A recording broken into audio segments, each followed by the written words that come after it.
before you go. And perhaps that will encourage you to stay for the glass of wine afterwards as well, if you need encouragement. I'm going to introduce the panelists first, and then we'll do a bit of an introduction to the report itself. We'll have a bit of a conversation, and then we'll open up to questions from you all. So first of all, I shall go through the panel, and I'm delighted to be joined by this panel of colleagues. First of all, immediately to my left is Catherine Loader, who's a Sustainability and Ethics Specialist at John Lewis and Partners. She focuses on product circularity and circular design, working with commercial teams to bring more products to market that have been designed with circularity in mind. And she's previously worked for Beyond Retro, ASOS, Burberry and Debenhams, holding roles in both sourcing and material sustainability. Next to her is Catherine. Oops, sorry, I've got to find the right piece of paper. Catherine Seaton. Catherine joins us from SAS International, and she's the concept developer, wellbeing and education. She started a career with Landcare Australia, a grassroots environmental charity. And Catherine has always championed sustainable practice in business. And over the last year, she set up the concept development department at SAS International with a focus on sustainability and wellbeing in manufacture and design. She's previously worked for the Canadian Standards Association in Toronto, where she collaborated with the North American committees and academics working on circular supply chain research and gaps in standardization. And Catherine has kindly allowed me to call her Kay, so I can distinguish between Catherine and Catherine. So it's Catherine and Kay. Our third panellist is Martha Mcpherson, Sustainability Director at Design Portfolio. It's a sustainability strategy, digital and communications agency working with clients around the world to build sustainability strategies that last. She's a fellow at the UCL Institute for Innovation and Public Purpose, where she previously headed up the Green Economy Research Practice, focusing on the economics of green innovation. Her research considers investment in green and socially oriented technologies, and her client work looks at materiality, climate risk, strategy development, supply chain and systems. And she has a master's in international energy from Sciences Po in Paris. We're also joined by Susan Evans. Susan oversees Green Alliance's work on resources policy, ranging from single-use packaging to critical materials. She was previously policy manager at Zero Waste Scotland. Prior to that, she led research projects for the Economist Intelligence Unit's public policy business in her own consultancy. And Susan has an MA Hons in Chinese, very useful nowadays, and a postgraduate MA in international relations. And Susan is one of the people most heavily involved in the report, along with Heather, and she's joining the panel to help with your questions. And then, of course, we have Heather. Heather Plumpton is an analyst at Green Alliance since 2021, and she works on climate and resources policy. Before this, she was a research fellow at the Walker Institute, University of Reading, working on climate adaptation in Africa.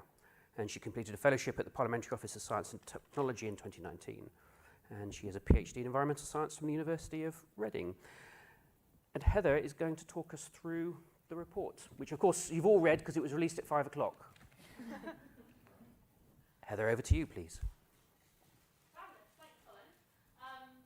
Welcome everyone, and I'm just going to briefly talk you through the main findings of our report, which is titled Circular Business, What Companies Need to Make the Switch. And I just wanted to make a special thank you to all the Circular Economy Task Force members who supported this group, who supported this work, and their logo's just there on the slide. So thanks to everyone involved. So let's get started. At the kind of macro level, the expected benefits of the circular economy are quite well understood, and they've been demonstrated, they've been modelled. We've got an example here from RAP, showing both the environmental and the economic benefits the circular economy is expected to bring. So in terms of economic growth, we're looking at 82 billion gross value added, net job creation, 99,000 jobs. It saves carbon, so 33 million tonnes of CO2 equivalent associated with consumption. And of course, it lowers our material use, which has benefits for nature and biodiversity as well. And that's an addition for the potential for greater economic security as well. With current record high material prices and just supply chain disruption due to the war in Ukraine, the circular economy can help to buffer the economy by keeping the material we already have in use for longer. And although it's perhaps not been super high on the policy agenda or the political agenda of late, we know that we will need a circular economy in order to meet our carbon targets, and it's going to be an essential component of the future net zero economy that we're looking to build. It's modelled, for example, as part of the CCC's sixth carbon budget, and also the IPCC's latest assessment report had a special chapter dedicated to demand-side measures that estimated that 40 to 70% of emissions reductions by 2050 compared to the baseline scenario could be achieved by tackling demand for energy products and services. So we know we're going to have to tackle it. So why isn't this cutting through? With all these kind of the big economic and environmental benefits from circular business, the numbers are out there, why aren't we seeing more circular business models? Ones that go beyond just recycling, which should be the last resort in a truly circular economy, and instead extend product lifetimes. So for instance, through resale or remanufacturing, repair or rental. We wanted to find out. So it's all very well for these macro level modelling studies to talk about theoretical benefits, but we really wanted to get into the realities at the business level in the real world to find out what the opportunities were, what opportunities businesses saw, what challenges they were perhaps facing, the barriers they were facing to scaling up, and what they needed from government. So we conducted over 20 anonymous interviews with businesses to get candid insights from leading brands, small, medium enterprises, and industry experts. And we focused on 3 key sectors: electronics, fashion, and construction products. And here's a snapshot of what they told us. So achieving net zero requires circular business. And I've got a couple of quotes up on the slide from people that we interviewed, which you can read. I'm not going to read them out. I'm just going to talk you through the kind of overall points that we got. So companies told us that it wasn't actually until they started to measure their full value chain emissions, or scope 3 emissions, that's what they're also called. They realized it wasn't until they started measuring those scope 3 emissions that they realized how much of their carbon footprint came from goods and services that they buy. So much of that relates to extraction and processing of materials, which at a global level contributes around half of greenhouse gas emissions. And once an organization sees that data on the size and the origins of their emissions, it actually drives a change in perspective, and there's much more ambition on the circular economy, and it becomes necessary. We realize that they're going to have to do this. They're going to have to move on the circular economy in order to meet their carbon targets. And just a quick illustration of that, 3 example kind of carbon footprints from fashion, home appliance, electronics company, and construction, showing just how small what they call scope 1 and 2 emissions are, which is related to your energy use, effectively, versus scope 3, a large proportion of which can come from the goods and the services and the materials, the consumables that a company actually purchases. So I'll just flick back. So an example that I thought we could talk about where carbon requirements already drive increasing reuse and remanufacturing is the construction sector in France. So they have emissions caps on new construction that decline over time to kind of ratchet up ambition. And according to the companies we spoke to who operate in France, this is already driving really strong demand from developers and construction firms for reused and remanufactured products, which are counted as zero emissions for the purposes of those emissions caps. One supplier of remanufactured flooring tiles told us they're actually struggling to keep up with demand. So the demand is really being driven by this external carbon requirement on new construction. So those pie charts again. But they were also finding growth opportunities in the circular economy. Circular business models do allow you to get more value out of materials and products. So, for example, rental models allow more value to be added over time to each item bought or made. And reuse and resale can be more profitable even when products are sold at a lower price than new ones, as input costs are often lower. So several businesses had emerged in the kind of reuse or refurbished space for economic reasons primarily, rather than sustainability. But that growing interest in sustainability is now kind of giving them a bit more of a boost. Companies saw significant growth opportunities in the business-to-business space, so businesses that supply other businesses. As more and more companies start to commit to reducing all of their emissions, including scopes 1, 2, and 3, suppliers are starting to use carbon savings as a bit of a selling point, and it's giving them a foot in the door with new clients. But it's not just in the business-to-business world that this is a growing theme. Also, consumer-facing businesses saw some potentials for growth, and particularly example was resale in fashion, where multiple experts told us they think resale will be bigger than fast fashion by the end of the decade, and that circularity is a bit of a buzzword in the industry at the moment.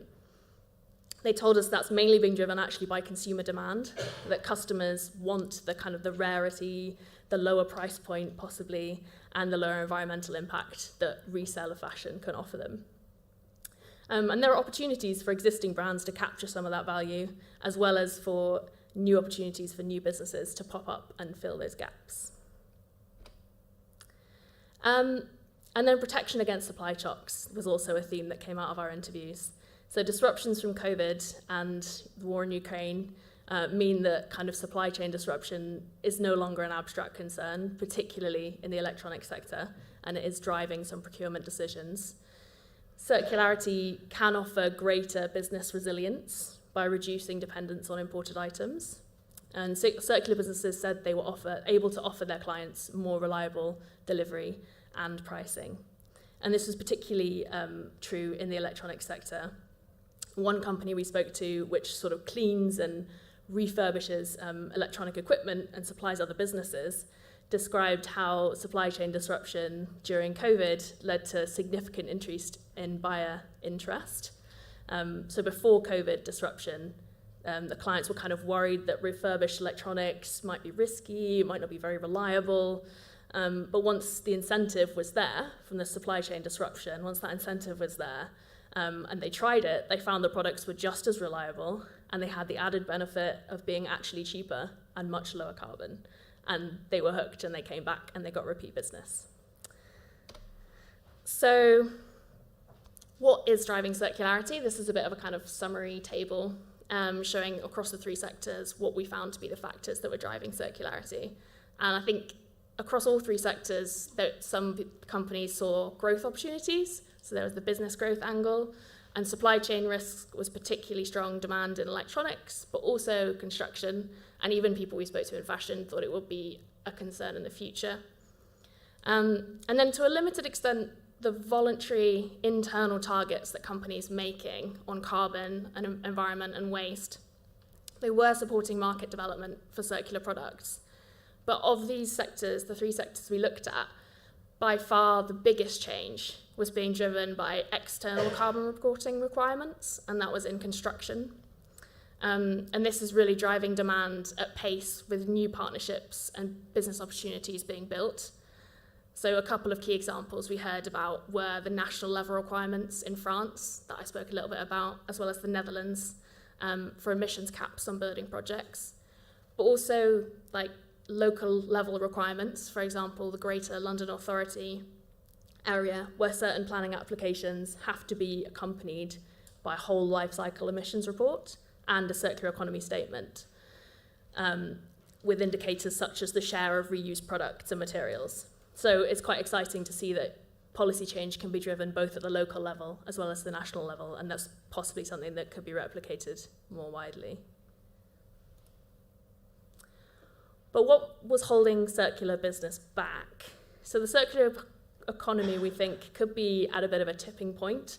So there are lots of small, even innovative businesses developing these new models for circularity, but they're kind of struggling to access the finance and support they need to scale up. So we spoke to quite a few businesses, and they were facing a variety of challenges, but the key themes really were, firstly, gaps in what we're calling the business ecosystem in the sector, in the circular sector. So things like reverse supply chain logistics. How do you get things back? What do you do with it when you get it back? Where do you store it? Who cleans it? who digitizes a product so that it can be resold on an online platform, and who certifies that something that's been used in a building is safe for reuse in another building. So all of those bits of the system that are currently missing. And several people we interviewed pointed out that there are more mature circular business environments in other countries where these kind of things are already in place, such as the Netherlands. So that's something we're lacking a little bit in the UK.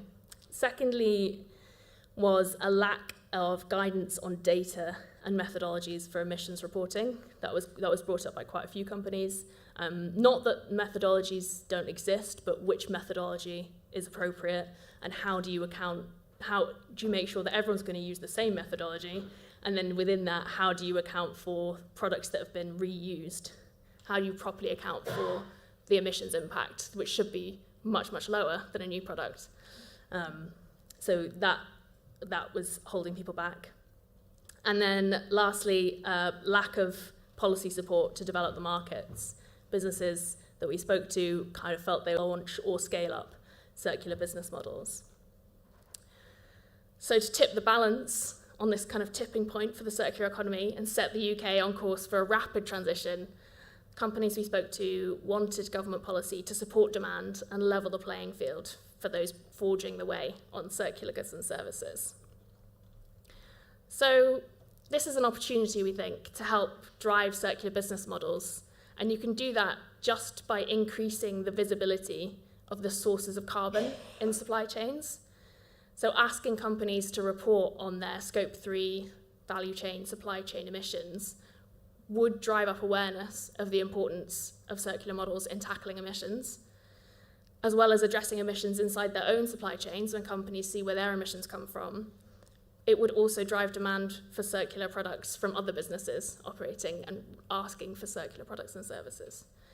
And the benefit of this approach, as carbon-focused approach, is that it allows businesses the flexibility to select the most effective circular model for their sector, for their business model, for them.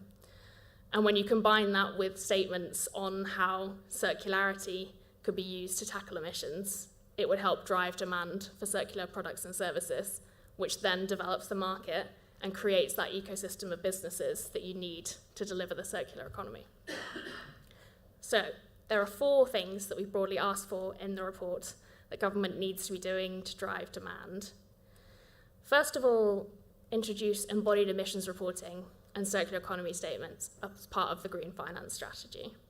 So the government's currently consulting on their green finance strategy. I mean, who knows what's going to happen? But they've already committed to introducing Scope 3 emissions reporting and mandatory transition plans for large companies. And we really think that's something that they should push ahead with, that should be, they should really need to go ahead and require mandatory disclosure of Scope 3 by large companies, particularly to include emissions from goods and services, so that that bit that the circular economy can help tackle is exposed through that reporting. And then they should have to include a statement on how they're going to tackle emissions through circularity as part of their transition plan. So their transition plan will outline how they're going to get to their net zero goals, and as part of that, they need to be talking about how circularity can play a role in that. And then the second thing is to standardize emissions accounting, and this was something businesses that we spoke to were really keen on. We think the sectors should be convened to agree standard methodologies that account for reused products appropriately and provide access to up-to-date data for companies to use. And in this area, we really think perfect should not be the enemy of the good, and that regulators should be able to take into account the challenges with data when they assess these reports. Getting the ball rolling on mandatory reporting will help flag problems and accelerate development of solutions. So we can't just wait for too long on the emissions accounting. And then thirdly, to incentivize circularity through planning rules. So the CCC in their recent report asked for whole life carbon impact and material use to be assessed at the planning stage for all construction and infrastructure projects over a certain size. And that could be delivered through reforms, for example, to the National Planning Policy Framework, which are planned. And then lastly, to strengthen carbon reporting requirements for large public contracts. So public procurement guidance should be revised so that suppliers have to submit a carbon reduction plan that addresses all of those emissions, including those in goods and services, which is where the circular economy can play a really key role.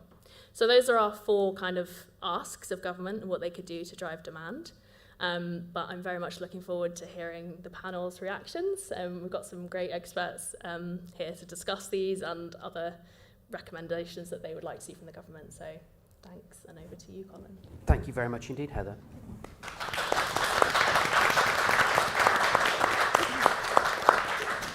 You'll be glad to know that most of the panel nodded most of the time.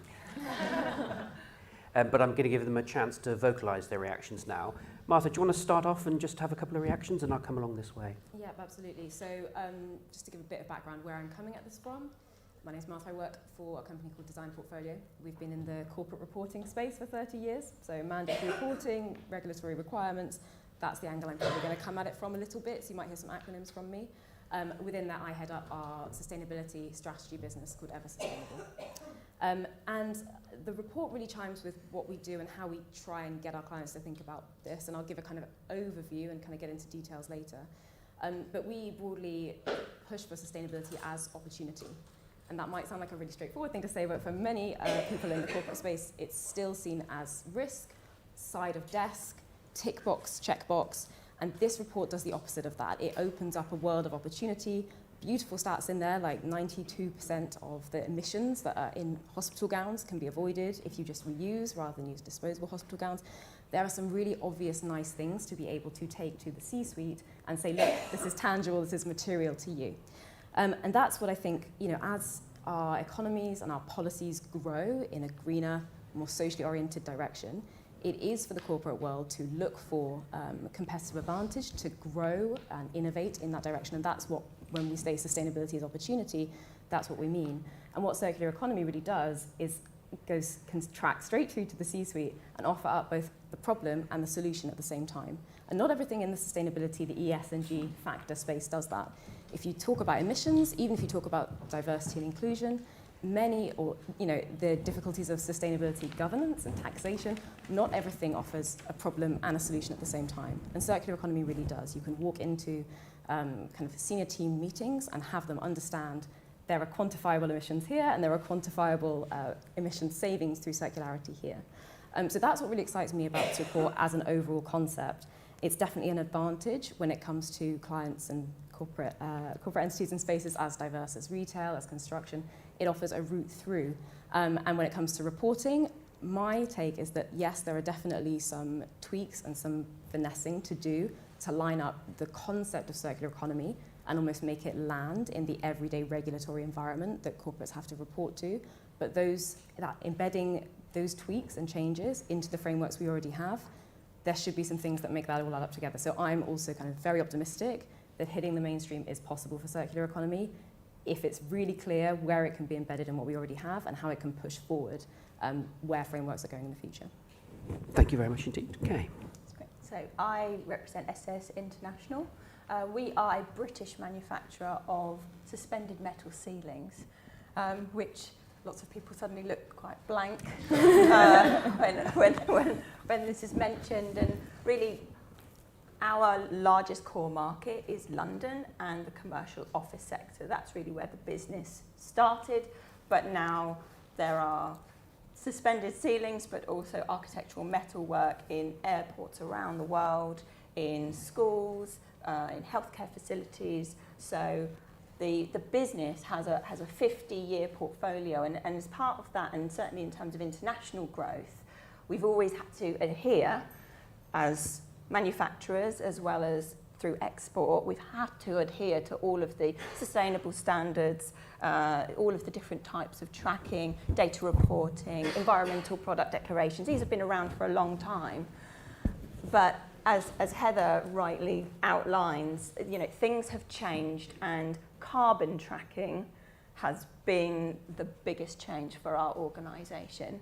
Certainly in the last 2 years, it's meant that the tick boxing exercise has now become really quite serious, and architects are coming to us and asking for data and advice, and also what that data means. and we're now getting involved, as I'll explain a bit more later as well, with far more stakeholders in the supply chain who we're now relying on, where we were never engaging with them before. So I think, Heather outlined, certainly from a manufacturing perspective, all of the challenges that we're currently up against to try and really test and understand the circular model and try and work out where the issues are and where the opportunities are. And I'd like to certainly highlight there are loads of opportunities here, but there are a lot of barriers that we need to overcome as well. Catherine, you were particularly nodding in the consumer stuff, but you... Yeah. Yeah, I think for me there are probably sort of 3 key takeaways from the report, and obviously I'm sure probably most of the people in the room will know John Lewis, you know, one of the UK's most cherished brands, and you know, a lot of my work kind of links the work that we're doing on circular design on products with circular business models, and I think the report does that really well, kind of making that link between the two together. And you know, a lot of the work that we're doing on circular design is about how we can design products for longevity, designing products that can be disassembled easily, and really kind of focusing on the durability aspect and how we lengthen the lifespan of a product. And I think that kind of ties the two really nicely together, because also circular business models can really kind of provide the infrastructure for those products too. I think as well the report does a really great job of highlighting some of the benefits of circular business models, you know, everything from, you know, generating tens of thousands of jobs, you know, generating new income streams, and of course, saving carbon footprint. And I think finally the report does a really great job at kind of pushing this idea of, you know, we have to decouple value creation from resource consumption. And, you know, hopefully later on, as we kind of continue talking, I can talk through some examples of how we're trying to do that at John Lewis. Do you know what? That's my first question. Beautiful segue, Catherine. So I think it'd be just interesting to touch on a few examples from your own experience of creating more circular business models and how that's working out. So, yeah, please do. Yeah, so we've got lots of exciting projects at the moment, and you know, we're finding, you know, testing some of these circular business models, the best ones, or the ones that seem to resonate best with customers, are those that are kind of really simple in their proposition. So one great one that you might have heard of is Beauty Cycle. So it's basically where customers can bring back 5 empty beauty products into a John Lewis store, and they don't get a £5 voucher. And that's been fantastic. I think last year we saved something like 1 million empty beauty products being diverted from landfill. So that was a really kind of great area for us to test that in. The other thing that's recently launched is children's wear rental. So we're working with the Little Loop. You might have seen them on Dragon's Den. So that's where, again, customers can kind of sign up. It's a credit-based system. They have a certain number of credits which they can then spend to rent children's wear items. Once they're finished with those items, they can then send them back, and they're then cleaned and then passed on to the next person.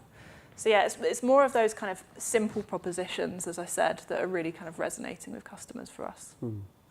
And Kay, I think SAS has been involved in some interesting circular business model too. Do you want to tell us a bit more about that? Yeah, certainly. So again, just a bit more context to the story is that our business has been around for 50 years and has been really supplying hundreds and thousands of square metres of steel product into London particularly for at least 35 years.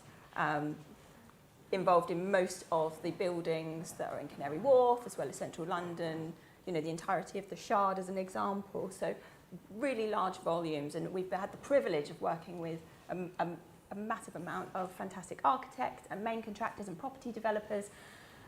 And then about 6 months ago, a demolition company reached out to us and said, we've got some of your tiles and we want you to take them back.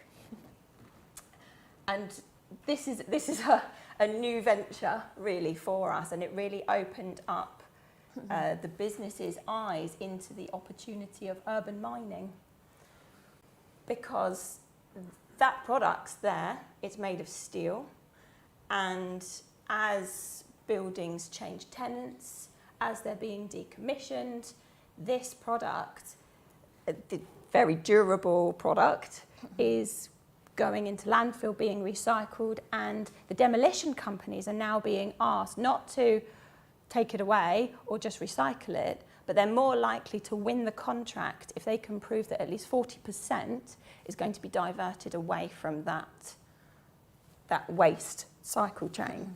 And that it's going to be somehow circular or used again. And so now the demolition companies are coming back to us, and we're thinking about everything that could possibly entail. And part of that actually goes back to the original design of the product, because we designed it with the architect's vision in mind, and then so that the installer, the subcontractor, can easily put it up in the time that they have, not necessarily in the way that it was needed to be taken down. And demolition companies take it down very quickly and don't necessarily do it very gently. So this is a whole new world of stakeholders where we're needing to build partnerships and look at investment as well as accountability and responsibility. You know, if it was damaged on installation, you know, who takes responsibility for that damaged tile that then potentially can't be reused again or needs a lot more work in order to refurbish it back for the market? So it's a really interesting new project, and we are trialling it, and now we're receiving about 12 inquiries a month from not just demolition companies, but major developers and very large companies who are purchasing new buildings within London and wanting to refurbish, but wanting to do it in the most sustainable way possible, and knowing that the products that they don't want to use anymore are going to a good place. And so it's been quite a journey for us, and it's definitely opened up a lot of really exciting avenues. Thank you. I wanted to move on, Martha, to thinking about a more detail about the economic rationale for circular business models. And I know you've kind of touched on that already. But you know, there's this whole nexus of circularity, resilience, climate risk, and so on and so forth. Do you want to say a little bit more about where you're coming from on that? Yeah, absolutely. And I also really want to talk, Kay, after, within this session, about that, the point that you're making around steel and other kind of heavy extractive industries or heavy carbon industries having then to manage new stakeholders in, and how you kind of add relationship management into your internal capabilities with sustainability in mind, because it's not straightforward, it's not easy, it's a new skill set. So I was going to interrupt and then I will move on, I promise. But it's really important, and I think we're really cool in here right now. I haven't worn a blazer, I don't think, for like a week. But it's the hottest week of the year out there, and it's going to only get hotter. So as we dwell on, you know, what does the future look like? What do these economies of the future look like? We have to decide how we want to shape them to be climate friendly, climate mitigating, climate adaptive. And coming from trying to land that again down in what corporates can do, my work takes me daily to be talking with clients from all different sectors, most different sizes, but mostly large, about the Task Force on Climate-Related Financial Disclosures, the TCFD. And the reason for that is that this year it was made mandatory for premium listed companies at a certain size to be reporting to this, to the recommendations of the TCFD here in the UK. And the reason that it's so important is because as soon as something becomes a mandatory requirement, task forces get set up internally to deal with it. It becomes someone's responsibility, the CFO maybe, or the company secretary, whoever it is, suddenly has to spend time with it. And that means that our role as advisors is to go in and help think through across the 4 pillars of the TCFD, which I'll go through very quickly: strategy, governance, risk mitigation and management, and metrics and targets. How are companies thinking about climate change? And there's real time that needs to be spent on these 4 areas. And the reason that this is so exciting and important and relevant for circular economy is that TCFD is a cross-business function kind of mandated requirement. You can't talk about these areas without bringing in your risk people, without bringing in your innovation, R&D, research people, without bringing in all your sustainability people, and without bringing in your finance people. And that's really exciting, because that doesn't often happen, that those people are in one room talking about one key issue. I think in the report there was there was a quote from someone that the capex budget people and the maintenance budget people never talk to each other, and that's why we can't, get farther in circular economy. And the same is true of climate. And so I see TCFD and the mandatory reporting there as a lovely segue to bring in circularity. And when you're talking about emissions on the one hand, which TCFD asks you to do, and the concept of double materiality, so my business's impact on the world, impact on climate change, and then climate change's impact back on my business, the same conversation could be being had about circularity, and circularity could really feed into that regulated required discussion. So that's when we're talking with businesses about reporting on the TCFD, we try and push them towards concepts like the just transition, which is buried somewhere in the TCFD kind of literature, concepts like circular economy, which is so clearly adjacent, and things like scenario analysis and looking to the future. So that's the way that corporate reporting is kind of bringing those two items together to bear. I would also be really interested, but you're the chair, to hear how both South International and John Lewis are kind of thinking about those two things together. So, I mean, either on resilience or more generally, why should a business look to be more circular? What's in it for a business?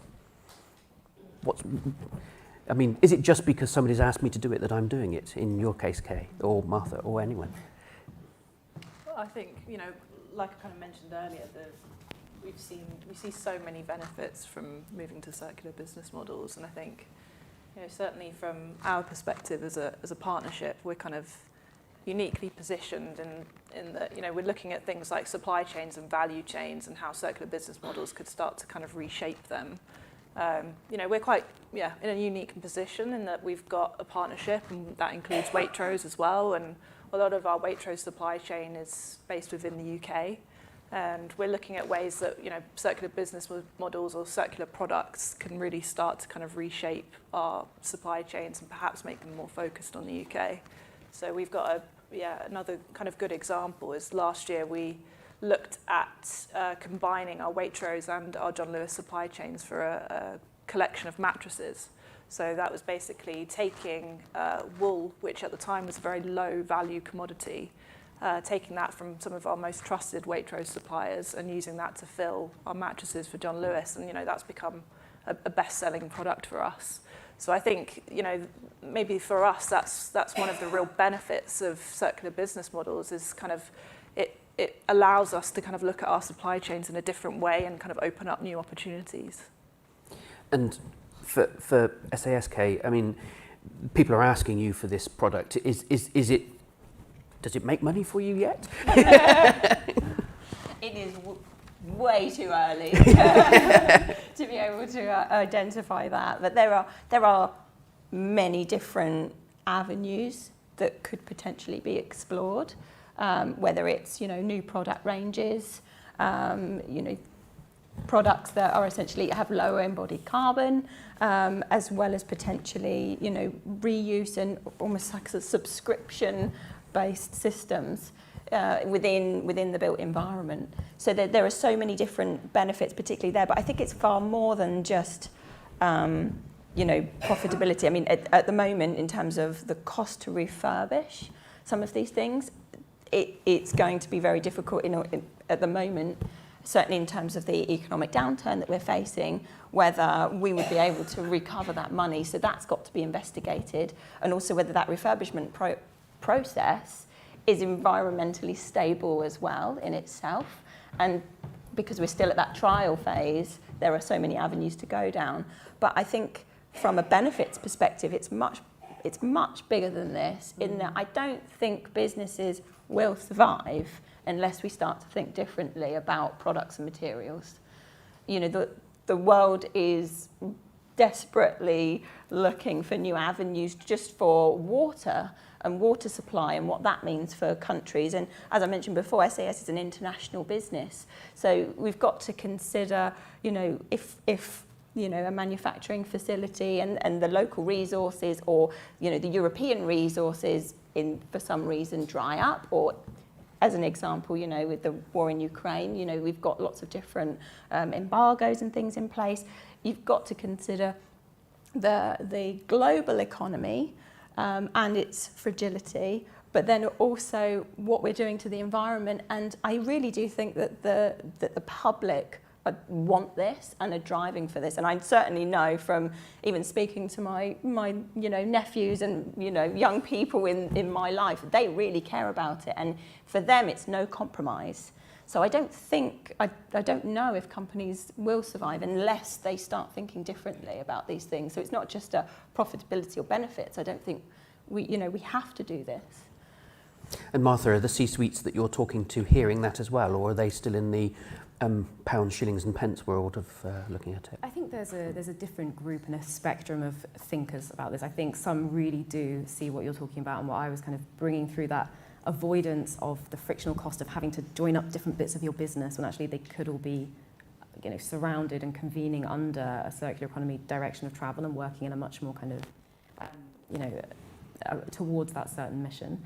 And I think also sometimes they are just absolutely provoked by one single interesting taxation or policy that then changes the entire way that they're looking at their supply chain. And something like the plastics tax that came in April on packaging really does, suddenly there's a number in the sky that makes people think. And if that's an avoided near-term cost, what's the avoided cost that we can look to mitigate over the next 5 years? Can we do that now?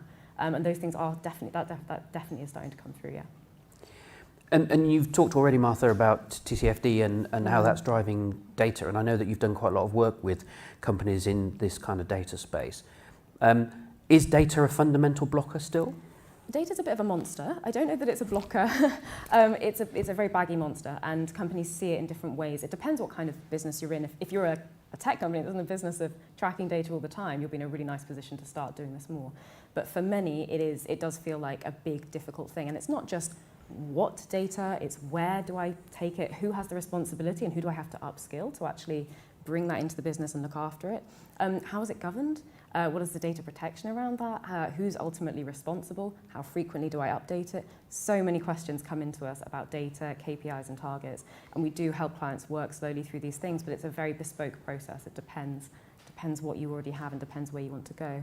And I also would say this point being made about Scope 3, it does still feel, if you look at the GHG protocol every day and you're knee deep in it, great, but it does still feel quite counterintuitive to people getting into it for the first time. I think the general public probably find it very unwieldy to think that something like oil or auto companies are not responsible for the products, the emissions from their products. It seems counterintuitive in itself.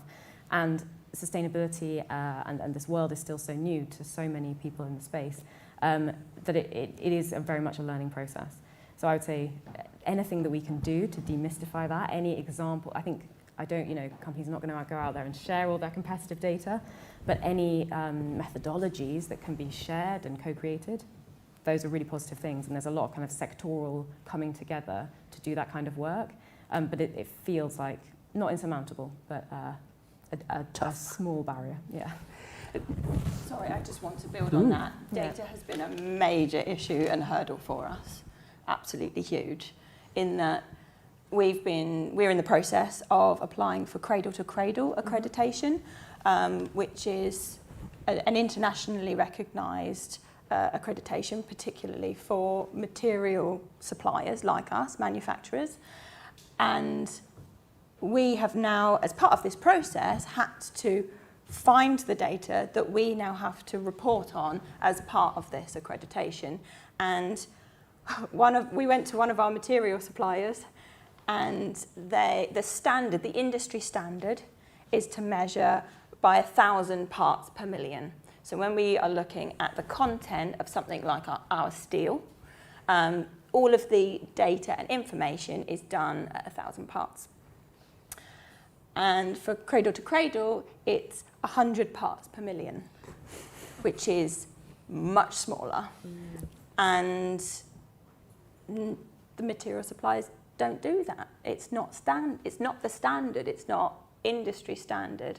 So we've had to take the materials and get them laboratory tested ourselves at quite a great expense. And this is the barrier where a business might have the best of intentions, but the data isn't there. So you have to have the resource, the people internally, the determination, the support from leadership, but also the financial investment to be able to get that data and to be able to present it and find the truth as well. Because again, you know, within your own facilities and those sorts of things, we've now installed all sorts of sensors, all sorts of reporting and things like that now. But with this guide, and the C2C has been a great template and guide for us to follow. But there are loads and loads of these popping up all over the place, and they're all going to be slightly different.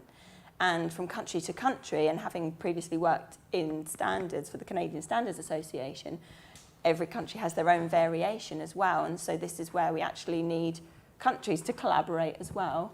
And, you know, we can track data, but we could all be tracking different data at the same time. So that data is a huge part of this. There's some harmonisation coming in about sustainability frameworks and standards over kind of the next 18 months. Everyone's very excited what will the ISSB actually come out with. But it doesn't help in the present day, and it doesn't help you with your very sector-specific discussions that you'll be having, especially when you've also maybe not been able to visit for the past couple of years and look into your supply chain in that very tactile way. Yeah, our clients find that very difficult. So how do we get circular business into the mainstream? I think that's a really interesting point, because obviously customers, you know, we're seeing something like a third of Gen Z consumers have made a rental or a resale purchase in the last year, and I think that shift is starting to happen. But I think still there is a kind of emphasis on private ownership here in the UK, perhaps more so than in the EU and the US.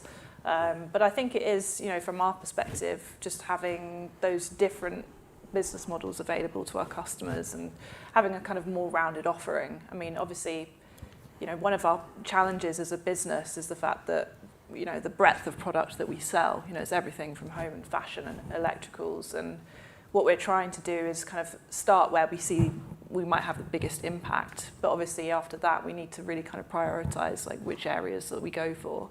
But yeah, I think it's about having, for our customers, it's about having more of those different kind of opportunities, you know, whether that's take back or, you know, looking at something like the mattress where it's really a kind of waste to resource opportunity, just having that kind of well-rounded kind of opportunities for our customers to access. Okay, so I'm conscious that we did promise the audience the opportunity to ask us a few questions. So we've got a couple of roving mics, and because we're being broadcast, please do wait until the microphone arrives. And I have our first question over here. Please just briefly describe who you are and ask your question. Hi, can you hear me? Yep. Keep talking and we'll hear you soon. Okay. Hi, my name's Sagar. My company is Holistic Economy, and I've been following supply chains all the way back to my forests in India, to the UK. And when I learnt about ESG3, which I didn't really know too much about until a few months ago, which is looking at what's going on outside of the UK, look at where the resources come from, then I realised if ESG3, the principles in their entirety, were to be applied to the solutions embodied in the Green New Deal, i.e. wind, solar and electric, then they would have to be taking a real concerted look at my forests, at my water and at my soil, because the resources being dug up in Jharkhand and Congo and China and Australia and Ecuador is not coal, it's lithium, cobalt or bauxite. As the supply chains are now getting shorter and will do much more over the next 6 months, how prepared are companies to realize applying ESG3 to their products will mean those wind, solar and electric solutions are not going to be tenable anymore? Water is not even available in India to mine the damn things. How prepared are they to actually flip the switch and change their perceptions completely on what is green and local supply chain solutions, which has got to be within the British Isles? Thank you. Anyone on the panel want to have a go? If not, I'll have a bash. I think it's a really interesting question about this, where stuff's going to come from for the transition. And actually, just to plug a previous report that the Circular Economy Task Force put out on critical raw materials, which I think touches on some of these aspects. And I think you're absolutely right that a lot of people haven't understood. Oh, terribly sorry. Time to close my greenhouse doors. A lot of people haven't understood, a lot of businesses haven't understood that they're looking to get resources to build their thing that are highly contentious now, and are going to be in short supply, not because physically they're in short supply in the world, but because of all of the issues that you mentioned, because of geopolitical instability. And so I think the answer to your question is many of them haven't clocked not just ESG 3 principles, but just the physical reality of what's coming down the pipe at people in terms of the scarcity of some of these resources. And it's not just resources for the transition, but it's particularly resources for the transition. Also, very quickly. Sorry, hang on. Do you want to get the microphone back, please? A lot of people in the UK have said that we need more women in the boardroom. Fair game. Then I quip to them that there's not an issue of not enough women in the workplace. Unfortunately, the women are in the wrong place in the global south. They're not in the boardroom, they're in the mines with their children. So this brings in the whole issue of human rights, that in Africa and India, women take their children to the mines like it's a creche for the nursery, and there are pictures, which are not everywhere, of the children chewing on the lithium like it's Lego. So if we are really concerted about human rights and supporting women's rights as well, then this shouldn't even be a discussion in 2022. Thank you. Susan wants to come in. Yeah, thanks for the question. I think it's a really important point. It's something we've been trying to draw attention to. So you're probably aware that the UK is going to be doing a strategy on critical raw materials or critical mineral strategy, it was expected to be launched this month, but it possibly could get delayed along with the whole thing. And yeah, after putting out the report that Colin just mentioned, we've been trying to engage to push this idea that, we can't just continually rely on mining more and more of these materials, because the demand for these materials is going to go up really, really sharply. And so getting more recycling, but not just recycling, but also reuse. So things like wind turbines, for example, sometimes you have lifetime limits that are based more on planning rules than actually whether that thing will last that long. So finding ways to keep products and infrastructure in use for much longer, I think is going to be a really important part of this. But also the other part that gets very little attention is energy demand reduction, which as we shift to this greener sort of lower carbon energy system and we move to electric vehicles, we have to think about not just switching across while allowing the demand for these materials to kind of go up and up and up. We have to also think about ways that we can change our public transport systems to improve them to reduce demand for cars, or there's many other ways that Creds at the University of Leeds have come up with some really good recommendations that combine ways that you can reduce demand for energy and materials across the economy, while also generally benefiting quality of life. So that's some good work to look at. Okay, did you want to come in? Yeah, I just wanted to add to your point. Thank you for your question.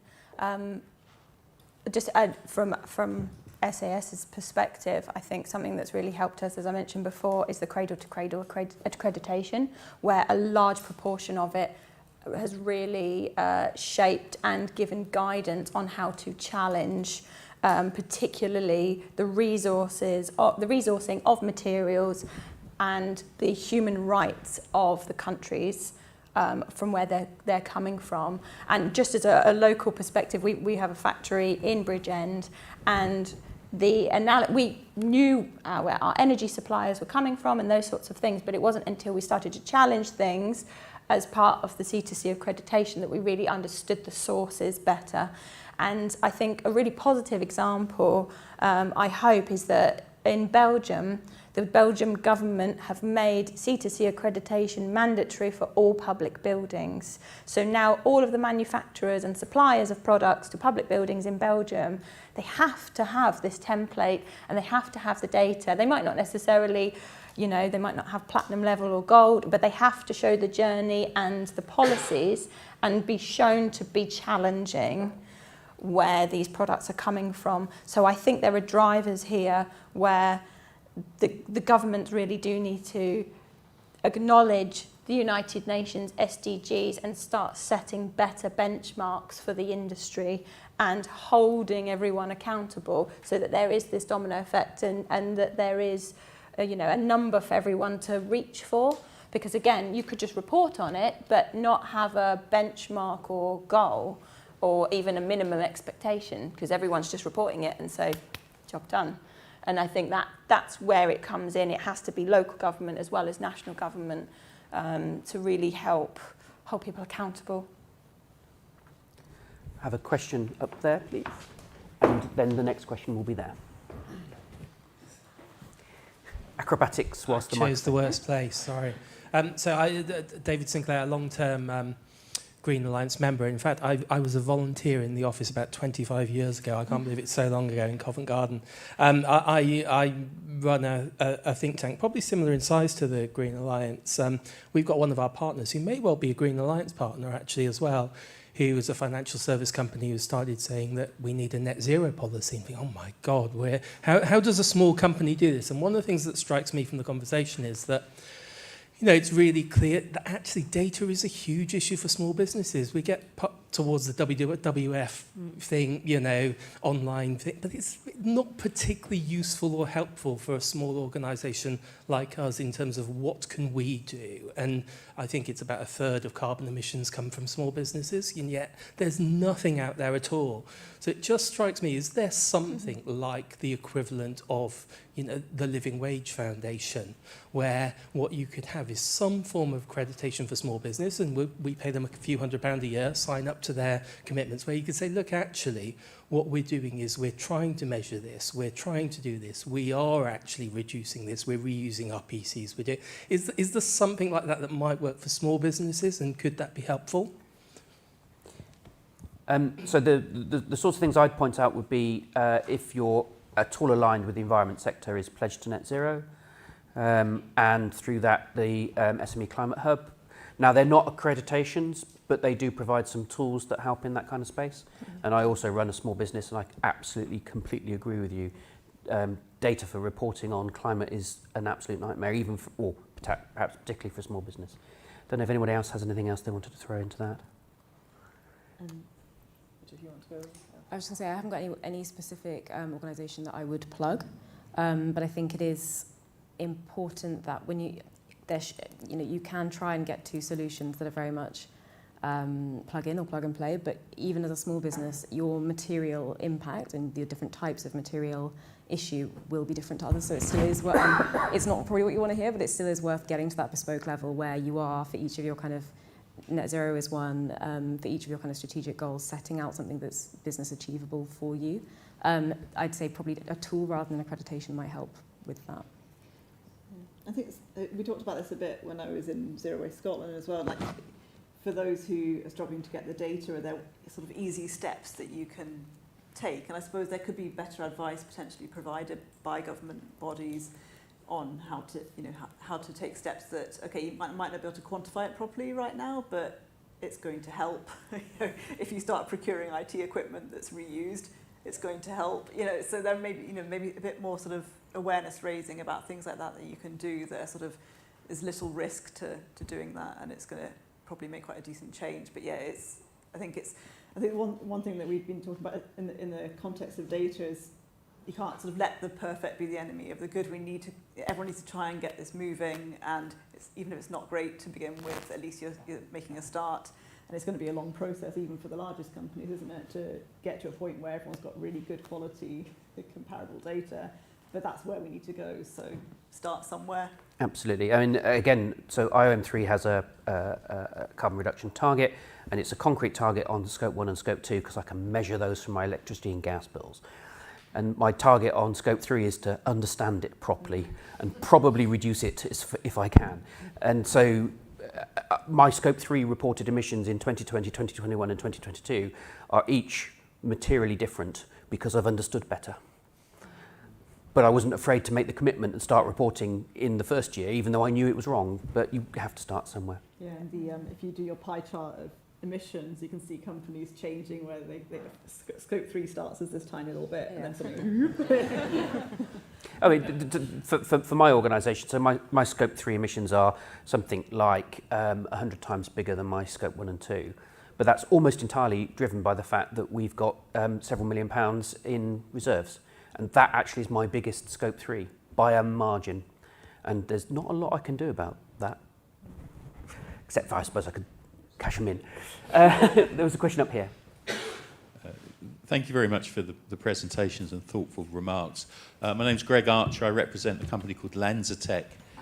We capture the carbon from waste streams like steelworks, and then we recycle that carbon by feeding it to microorganisms who then produce chemicals.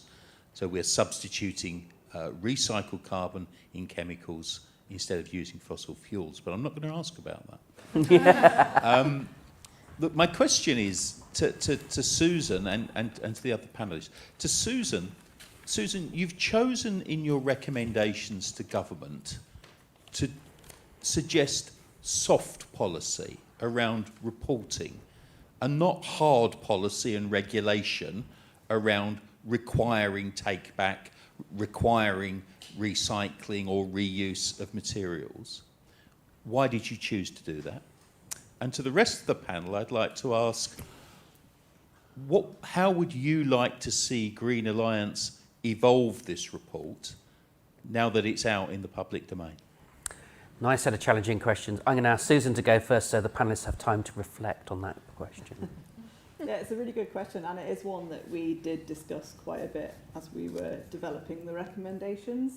One part of it, I guess, would be that we see this as a step along the way, that at the moment so many organisations, as we've heard, are struggling so much with the data that wonder how useful it is to kind of require mandatory targets in some of these areas while we're still in the process of just trying to build up the data. So you can see stage one is getting the data sorted, and then down the line we open the door to setting more mandatory requirements and baselines. Another point was that I've always been quite sceptical myself about softer approaches, and I do believe that hard regulation is really important as we tackle climate change and move to the circular economy. But with the conversations we had, you could see that in the example of the Greater London Authority's requirements, they ask for disclosure of whole life cycle emissions and a circular economy statement which includes indicators like what proportion of reused materials do you have in each part of the project and things like that. And I was quite surprised at the impact that was having without even requiring a minimum floor. And it's not, some parts of the world have introduced minimum amounts of reused content in that sort of situation. And I think that it can be helpful, but I think, again, I've seen mixed reviews of how well that works, because there is potential for unintended consequences. So again, with the idea of sort of staging it, I think getting that data out there, at least it becomes sort of competitive differentiator, especially if you're in a sort of competitive construction market like in London. As soon as you have to report something as part of your planning application, that's something that can make you stand out compared to someone else. So I think it still is having an effect. But I think it's a really good point, and it's all these policies that we're on a journey, aren't we? And we do need to get to a place where there are stricter requirements down the line to make sure that everyone comes along. And at the risk of preempting what the panellists might say, I think I'd also add that it's worth remembering that when we started on this project, one of the key things we wanted to do was to get people, any people, all people, to be more conscious of the link between Scope 3 emissions and circular economy, and the fact that the one plays into the other. Because in our conversations, both in the task force and with other people, it wasn't clear to us that that was being heard and understood. So if that's the only thing this report achieves, that's a victory. But there is more that can go on beyond that. So, panellists, what do you want Green Alliance to do with this report now it's out there? Who wants to go first? I can go first. Go on then. I'll build a little bit on what you said, and I have a few other things. I think that link between climate emissions and circular economy has been really pushed by the report. I think it could go further. I think that the link to through to nature-related risk, that kind of, again, it's a reporting piece, but the TNFD coming out hopefully by the end of next year, how will that feed into discussions about circularity? I'd be really interested to see a few kind of wider sectors included as well. I think that'd be a really lovely evolution. And to have some maybe interaction or kind of even deeper consideration of what sectoral approaches can do when you've gathered, convened lots of different players together. I really am beginning to see corporates have that kind of discussion across the supply chain stakeholder conversations. I don't know how I'd evolve to get there, but I'd be really interested to see kind of where that goes. And then the last piece is almost about language. I think circular economy is getting mainstreamed as a conversation topic, and I think people are using that phraseology. But the word on the top of everyone's lips these days is supply chain. And if it needs to go through a supply chain lens, a resilience, a robustness lens to talk about circular economy, it might be that some of the language needs to be explored as you're doing that. So what, I don't want you to do like loads of natural language processing, but what are CEOs talking about when they're really talking about circular economy? Is it supply chain? Is it, any number of other things? So that's where I would take it. That's a lot. Thanks. I think my first request would be to stay soft and not go too hard, please. Mainly because, the construction industry is still recovering after the COVID pandemic. And even if we wanted to take back all of the product that was now available in London for us to refurbish and then put back out into the market, which would be ideal, the cost to store that volume, which we don't store because we don't hold those volumes at any one point in such a scale, but also the amount of staffing resources that would take. And there is a real skills shortage and lack of talent and application at the moment in terms of hiring, particularly in the construction sector. And so there's a lot of different things at play, but something that I think would be good would be to incentivise, not punish, because I really think that with an incentive you get more innovation. And the thing that really that I think frustrates me a lot about the circularity process is that it's so focused on the end, all the waste, and that is important because we need to come up with solutions. But what about the beginning?